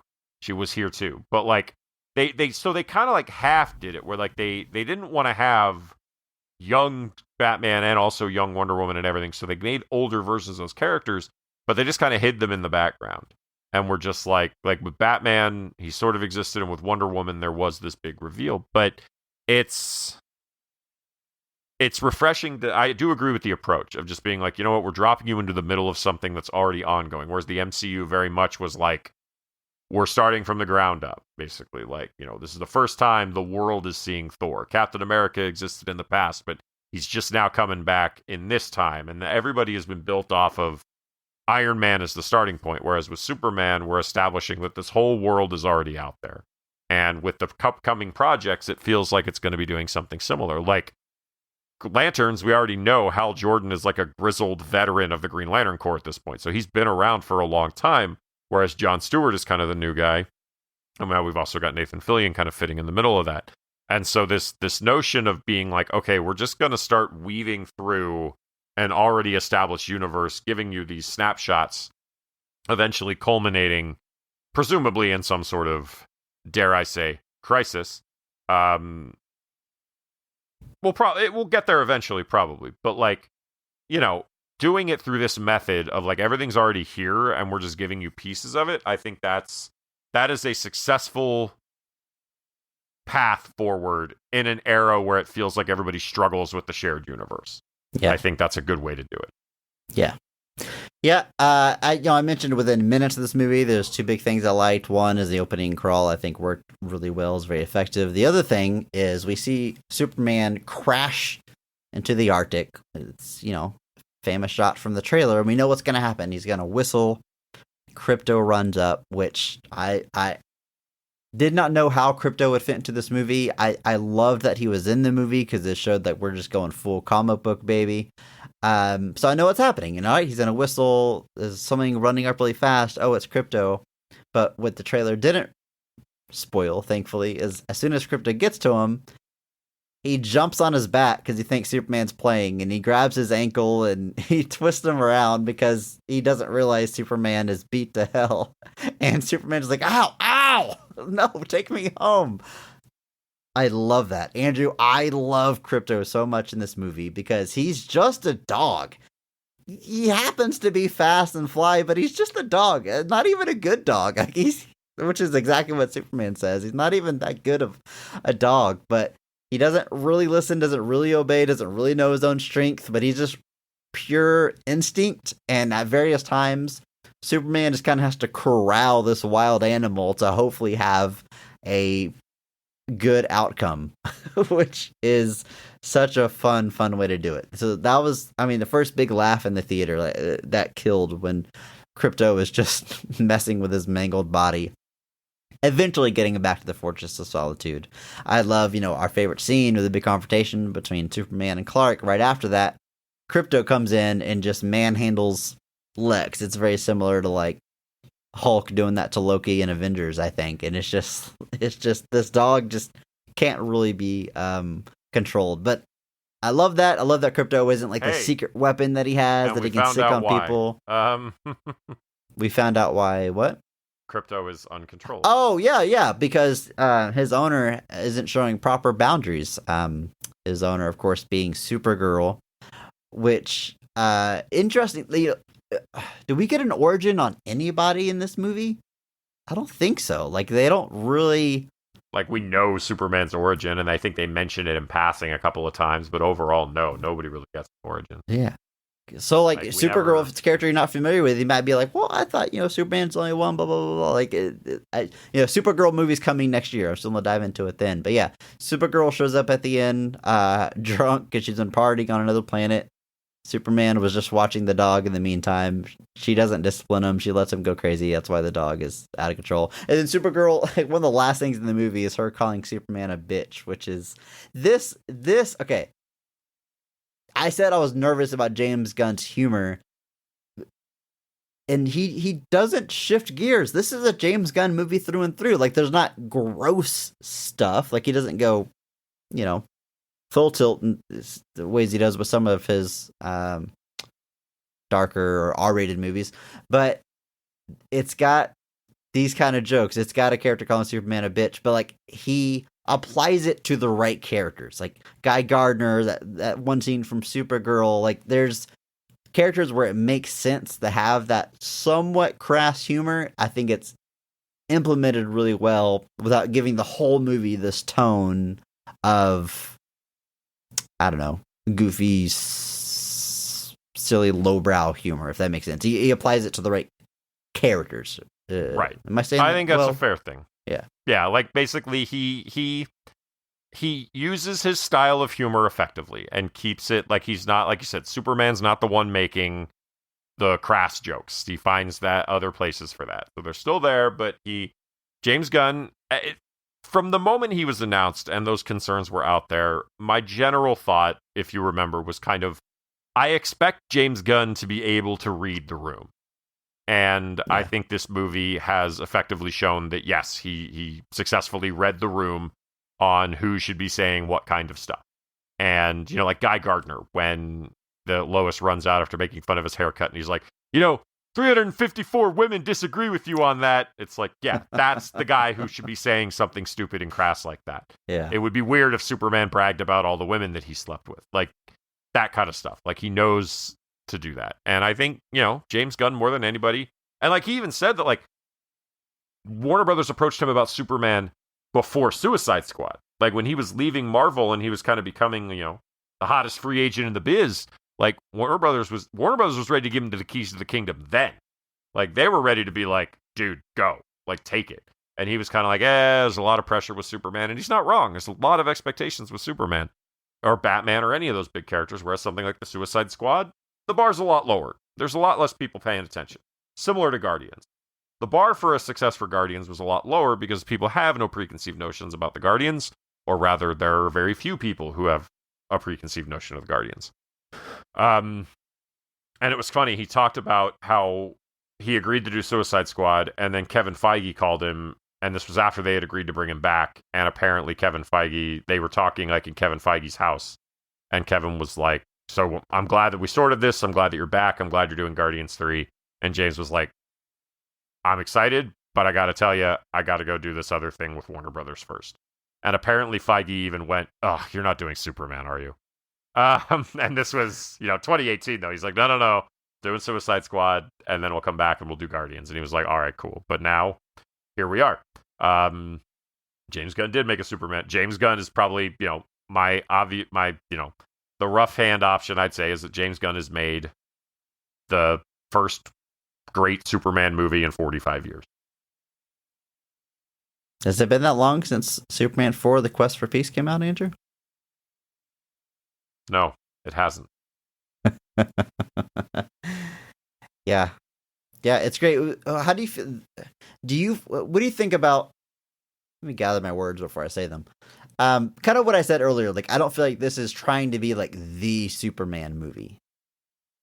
Did you get that sense that it feels like this movie didn't have a lot of? I mean, it has a lot of pressure on it, but he did it in such a way where it's like I'm not trying to be like the quintessential Superman. Like, this is just a Superman story told really well.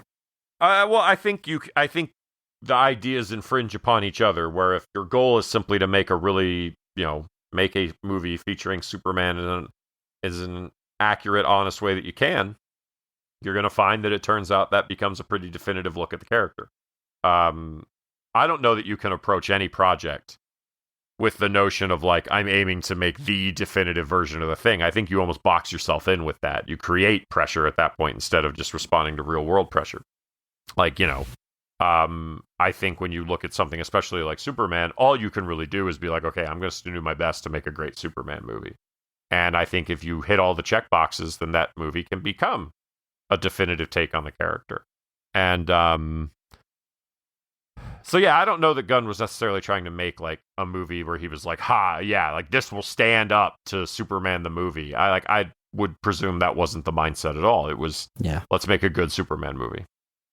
One of my favorite scenes is actually one that I didn't get to see all of, and that is pretty early in the movie where Lois is kind of giving Clark crap because he keeps quote unquote interviewing himself. He, as Clark Kent, is writing stories about his interview with Superman, and so he agrees to let her interview him, and they have this interview in her apartment.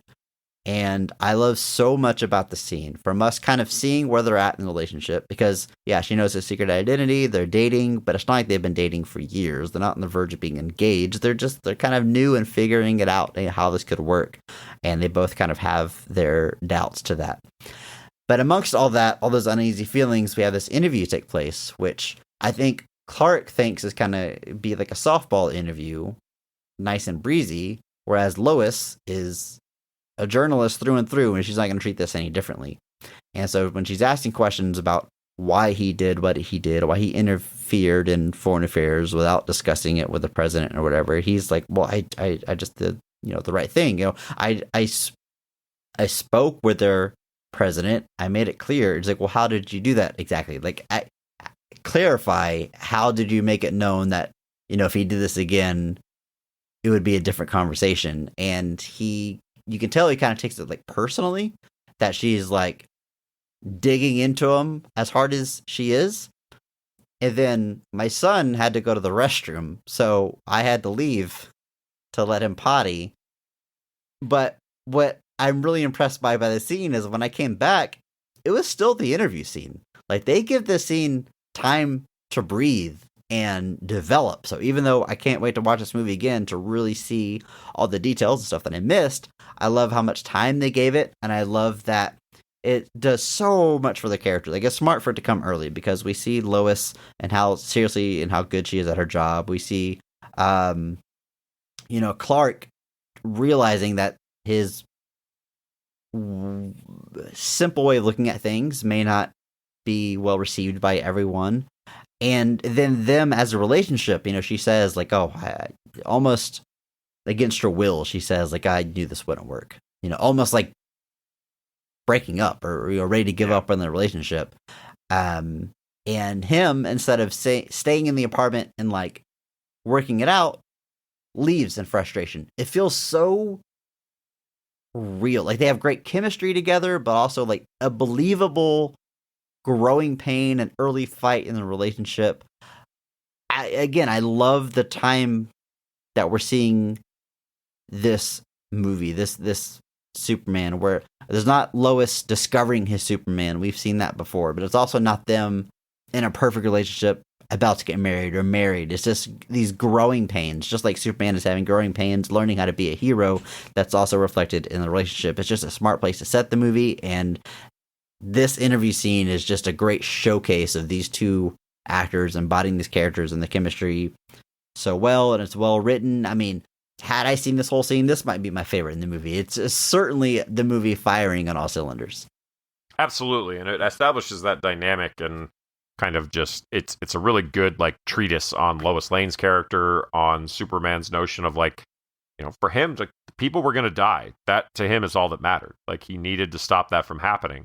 Whereas Lois is like, but what about the greater ramifications of that? And he's like, the greater ramifications of people not dying. Like why is that even something you're considering? Like, so it shows the polar difference in the characters, and that, you know, the ways they view this and the way they're approaching it. So it's a fantastic scene. I like a lot of those quiet scenes they have together. I also like the scene after the reveal where we're now assumedly at Clark's apartment. And I gotta say, these journalists live in some fancy apartments. But it's a little bit of the Friends dilemma there, where it's like, how did you guys afford these places? But overlooking like the Metropolis equivalent of Central Park. Yeah. So I love this scene because it's talking about Gunn using the humor effectively. Like the whole scene is backlit with the Justice Gang fighting this dimensional imp. That's just this giant energy sphere with tentacles and everything, and you just see like the Green Lantern constructs batting against it, and you see the big little, you know, T-spheres kind of circling around it. So the whole scene is backlit by this thing. I love when she's like, were you out there helping? And he's like, no, that's a dimensional imp. They can handle that. He's not worried about it. And this was like a big focal moment in the trailers. People thought it was going to be like an all-star Superman type fight towards the finale. Now, just that. But like, this is the scene where like he's kind of now struggling. Like the tables have turned a little bit, because she's always seen Clark with this like steadfast mindset, and she's actually seeing him be kind of confused for the first time. And she's having to kind of reassure him that like, no, I never thought that like you were here for bad reasons. And it ends with this notion where he basically says he's going to turn himself in to basically move forward. And she's basically witnessing Superman in real time. This notion that like, even in the face of all of this, he still can't help but be Superman. He still can't help but do, quote unquote, the right thing in the face of everything. And these are formative moments where she's getting an insight into him that maybe she didn't have before. And it's just good stuff. Like, even when she finally rescues him from the pocket universe, and what's the first thing he says? He's like, there's other people stuck in there. We have to go back. Yes. And it's like, dude, you're like about to die. Like, you're like literally about to die. So much. And rewind a little bit, that apartment scene. I love what it's doing for world building, because there's a big dimensional fight happening out her window. Lois is unfazed, and I get the feeling that it's not just because she's dating Superman. It's because she lives in a world that's had metahumans for 300 years, and they are all kind of used to this stuff sometimes happening. You know, like that's the comic book world that we that we inhabit here.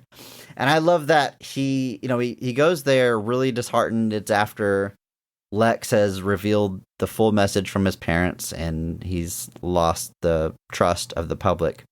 And he's beaten down, and he's tired, and what he should do is rest. Just take a little time for himself, recharge, figure out what he's going to do next. But he's like, I gotta go. My dog's missing. It's not a particularly good dog, but he's alone, and he's scared, and I have to find him. And it's like, oh, Superman. Oh, I love you. Like, how can you beat this? It's just so good. He he's gotta get his dog. Like, and he turns himself in because it's the right thing to do, but in part because he knows that will lead him to wherever Crypto is, wherever the dog is. And he goes back to the Fortress of Solitude and sees that Lex is broken in and that Crypto is missing, and he kind of loses his cool and breaks into Lex's office and is screaming at him, like, paraphrasing, but basically, like, the dog has nothing to do with this. Just give me the dog. We'll settle our stuff, but, like, dude, leave the dog out. Where's the dog? Leave the dog out of this. Yeah, it's and of course that's being recorded, so Lex can use that to further besmirch. Yeah, and it's being recorded by a character named Eve. Andrew, maybe you can tell me the full history of this. What's the deal with Lex Luthor having a female sidekick, girlfriend, love interest, hanger on that is seemingly dim-witted? I mean, they go full tilt in like the Superman movies, and then we have Parker Posey in Superman Returns, which I don't think she was dumb. I don't remember her characterization there, but this character is clearly depicted in early scenes, especially as, she's self-centered, constantly taking selfies, and then by the end of the movie, we realize maybe she's not quite as dim-witted as she seems, and she kind of saves the day in a lot of ways. But is this from the comics, or is this a play on the Gene Hackman Lex Luthor? It's Eve Tessmacher. It's the same character from Superman, the movie. Meant to be, yes. It's from the movie, though. Like, it's not like Lex always... Like, Tessmacher is not from the comics. She's not a comic book character. They've brought her in a few times as, like, a version of Lex's secretary. And Lex has had, like, other characters that kind of act as, like, associates. Trying to think of the one that was in... There's been a bunch, but in this case, we're just doing an updated version of that Miss Tessmacher from Superman the movie. Kitty Kowalski was just a very similar role. I think she's another character that I don't think is at all from the comics, outside Superman Returns comics. So this is just something that happens to, a seemingly dim-witted character. And don't get me wrong, in this movie, she's still very vain, but she's taking these pictures on the background of all of them. This is actually, I thought, was really clever. Was just the notion that, like, in the background of all these selfies is all the information they need on what Luthor's doing. Now, did she know this when she took them? I think she did. I think she did. I think she didn't realize, I happen to have selfies with stuff. She's making it a point to be taking it in front of his plans, in front of big fights. I think because she has that relationship with Jimmy Olsen, she's been conflicted about working with Lex, and she's made it a point to gather data on him. I maybe she's not a genius character, but I think she's very intentionally gathering those selfies. I mean, she had that file ready to go, ready to send Jimmy of all of her selfies with the sensitive data in the background. I thought that was really cool. It reminds me again of the character of Eve from I don't remember if it was the first Superman movie or one of the sequels, but in one of them, you just see her on the couch reading The Metamorphosis by Franz Kafka. Like she's more than meets the eye. I think that's just a very funny take on the character. And I'll be honest, Andrew, whenever Jimmy Olsen is like, I have a source, and he texts somebody about what Lex is up to, and you see in his phone they're saved as mutant toes, I was like, okay, what superhero is this? Who does Jimmy know that he would call them mutant toes? Who in the DC would maybe have weird looking feet? But no, it turns out to be Eve, and apparently she has feet that he doesn't like. As Jimmy Olsen there. Just he has a bit part here. Gets to play a little bit of a role there as Jimmy Olsen. Superman's pal, Jimmy Olsen. This movie could have turned him into a giant turtle, and I probably still would have been fine with it. Which is a thing that's happened. But it's all that's just fun. And that was something one of my friends pointed out. They're like, "Oh man, there's just so many characters." Like, yeah, but everybody's like doing exactly what they need to do. Like Cat Grant and Steve Lombard and Perry White are like all there, but like Steve Lombard is just there to deliver a few boorish lines and then kind of be a coward when there's a real problem. And Cat Grant is there to be kind of vapid. And Perry White is there. I love that scene with Perry White where Lois and Jimmy are explaining the whole plot to him while the whole city is evacuating. And he's just like, okay.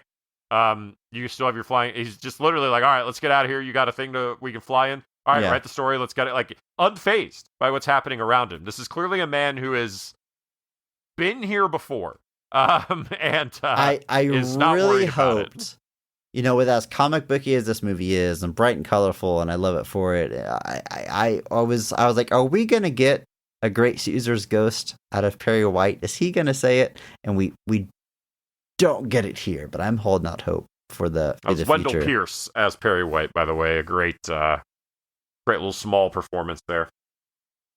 Yeah, and a great casting. Again, like, if Lawrence Fishburne was in this role, you might expect more from the character. And like, why did they cast him? But like, they're there. They feel like fully formed characters. It may not have a ton of screen time this go, but like, it just feels like a full world. I think Sam Raimi's Spider-Man movies did a good job of this too. Like, having everybody. Was that also Parker Posey as who was she there? Was that also her in the Daily Bugle? No, that was Elizabeth Banks. Thank you, Elizabeth Banks. Yeah. Betty Brant. Yeah, they also did a good job of populating like those background characters. Like, they could be important in the future, but they're here. Like, we got a fully realized cast here. I don't know, Andrew. This movie, it's great. It's a lot of fun. I want to go back and see it in theaters. I did not see it with friend of the show, my wife, who does want to see this movie. So I think that might be my excuse to get back out there and give it another spin. I saw it twice opening night. Of course you did. I saw it at 5:15 and then at 8:30. I was just really happy watching this. Between stuff like this and Ted Lasso, it gives me hope that maybe kindness and empathy won't necessarily be seen as old-fashioned, especially in these times. Yeah, not just the fact that these are getting made, but they're very popular and seem to be resonating. They seem to be resonating. I think we've reached a point where, the whole premise of this podcast was that cynicism is easy. It's easy to be cynical. And even with some of this stuff, like, I mean, there's movies we've watched where, like, we really dig in to find the positives, and it's work sometimes to be positive and to maintain that optimism, and it takes effort sometimes. But I would rather put in that work to find the good than to just live in misery, because it just sounds miserable, and it's just not the way that we should be as a people. It's not where we should be as a society. People shouldn't be afraid every day. They shouldn't be worried every day. And Superman movie isn't going to fix that. But if we can all be a little kinder, we can all show a little bit more empathy, and if I could change, then you can change, and then we can defeat giant roided up Russian boxers and end communism. And that is the message of this movie, of James Gunn's Superman. 2025. I was getting too sentimental there. I had to get out. I had to find the first exit, and Rocky IV was the way to do it. But just that notion of being able to watch this and just seeing what is an unabashed, unashamed, unafraid take on Superman with, and it's like there's so many things, like Ultraman being a clone of Superman.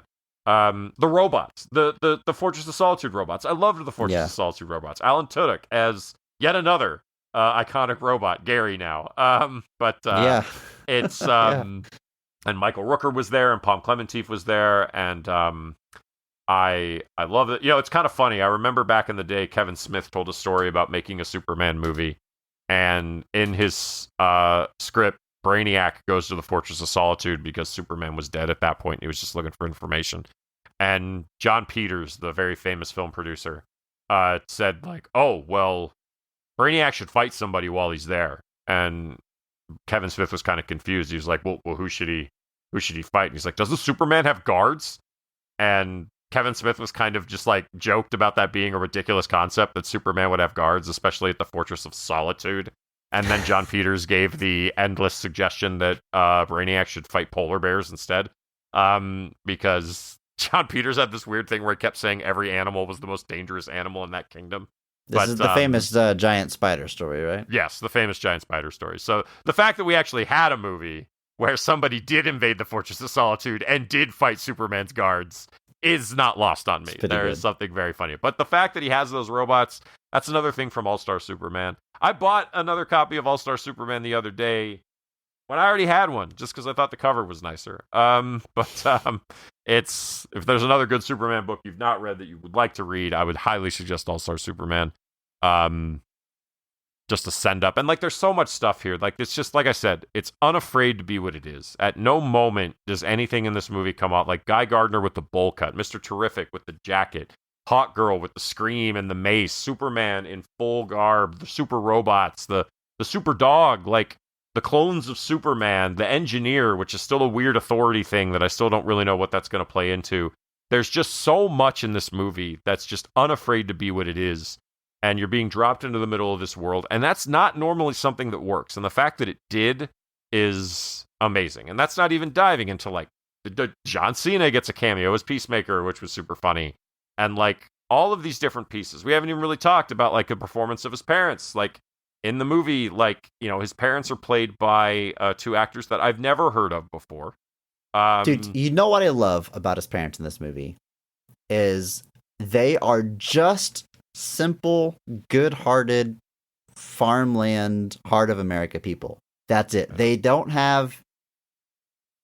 There's an emotional conversation with his son, but they don't have, like, big Alfred-esque nuggets of wisdom that they're constantly dropping on him. They're not talking about Burma. They're not talking about how men want to burn down the world. Like, they're just like old, nice, kind people. His mom has a hard time using speakerphone. Like, she keeps teasing Dad for being a big mushy guy, and even his big heartfelt speech to his son doesn't feel natural. Like, he's just saying, like, "I'm proud of you, son. Like, keep your chin up." Like, that's basically it. Like, it's that you've like the fact that he can look at his son. Like, I remember that scene in the trailer where, like, Clark, like, embraces his dad, and there were people that were like, "Oh God, this is gonna be so wimpy," and I'm like, dude, Superman loves his dad. Oh no. But I just want to point out, it's Pruitt Taylor Vince that plays Jonathan Kent, and Neva Howell plays Ma Kent. And just even that one little clip where like they know Superman needs to go to do the work, and she's like, "I cleaned your boots for you. I'll go get them." Like, she knows what's up. She knows what's going on. And the fact that his dad, like that conversation with his dad, is just wonderful. Just the fact that he's like, it's what that message means to you means more than the rest. And it's your choices and it's your actions. That's what makes you who you are. And he says, "I could not be more proud of what you've done." And everybody wants to hear that from their parents. Everybody. Yes. I mean, you're right. I always say it's like every, I think what drives every man is trying to make his dad proud. But it's probably more universal than that. But, you know, I just look at things. That's why I started playing sports and got injured. I figured if I got injured playing sports, my dad would finally be proud of me. But, did it work, Andrew? I don't know. The jury's still out. But no. This movie is unafraid to be what it is, and I think that's what I like the most about it. And, you know, even there's even Marvel stuff where, like, for as comic booky as Marvel can get, there's still moments where you can see they're keeping the throttle off of some stuff just because they're like, I don't want to go too far. Yeah. So for a movie like this to just be as unabashedly unafraid of being a Superman movie, no notes. Well said, Andrew. I think, I mean, we could probably talk about this movie for another hour, but we you know, we're already at 2 hours, so we're already at 2 hours. Well, I think we're gonna end it here. We keep this conversation going in the Discord server. Come and join us if you haven't already. I know a lot of our listeners have seen this movie and been talking about it in there already. So come join in on that conversation with us. There's a link in the show notes. Thank you for joining us for the special bonus episode. We will be back very soon as Comic Book Month continues. And until next time, remember that maybe not every movie is great. But all movies have greatness.